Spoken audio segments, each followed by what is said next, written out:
Então, nessa aula aqui a gente vai falar um pouco sobre a função pipe. A função pipe é muito utilizada no R. Quase todo código você vai utilizar essa função.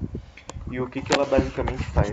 Ela é utilizada quando você quer realizar um conjunto de ações, né? Uma ação seguida da outra. E aí você pode utilizar o pipe que o R vai rodar em forma de, em termos de em uma sequência, né?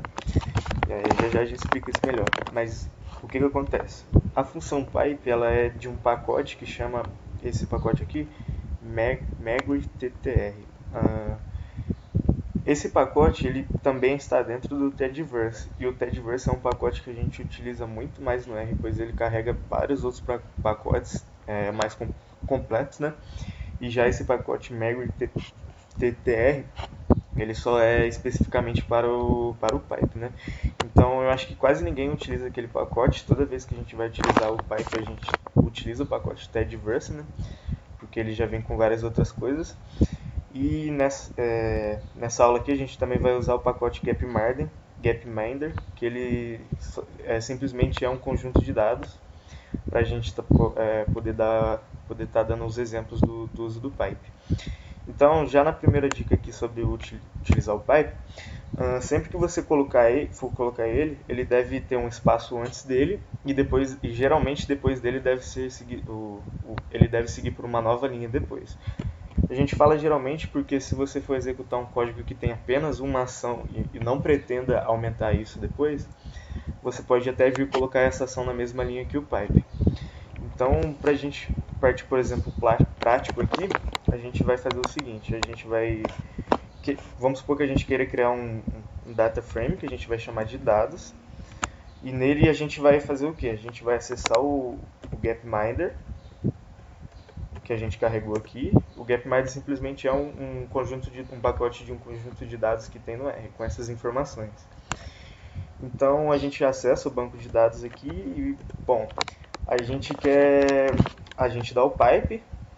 Um atalho interessante para usar o pipe, logo de cara que eu já vou passar, para você não precisar ficar colocando todo esse negócio grande, você segura o Ctrl, Shift e o M, e o R coloca automaticamente. Então a gente colocou o pipe, ele veio por um espaço, a gente pula uma linha, né? E aqui vamos supor que a gente queira aplicar um filtro onde o ano, na verdade o país, ou melhor, o país, seja apenas o Brasil. Brasil, aqui está em inglês.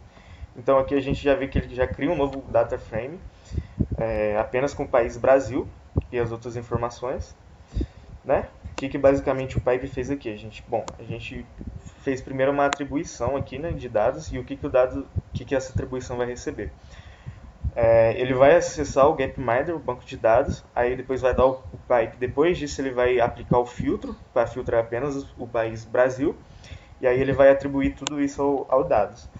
Então vamos supor que a gente queira rodar mais uma ação aqui, a gente vai dar outro pipe e a gente pode fazer aqui um summarize que vai ser média de life expectancy.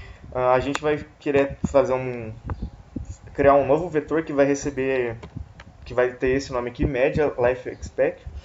Ele vai receber o que? A média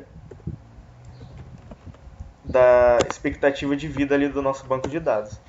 Então, depois desse pipe, o nosso banco de dados que a gente criou, ele vai ficar mais ou menos assim.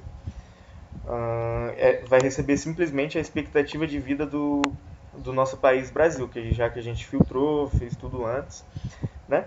A gente pode estar fazendo talvez uma média da população, então a nossa média POP vai receber a média de POP, que é o nome que está no nosso banco de dados. E aí ele vai ficar desse jeito, a média da população do Brasil.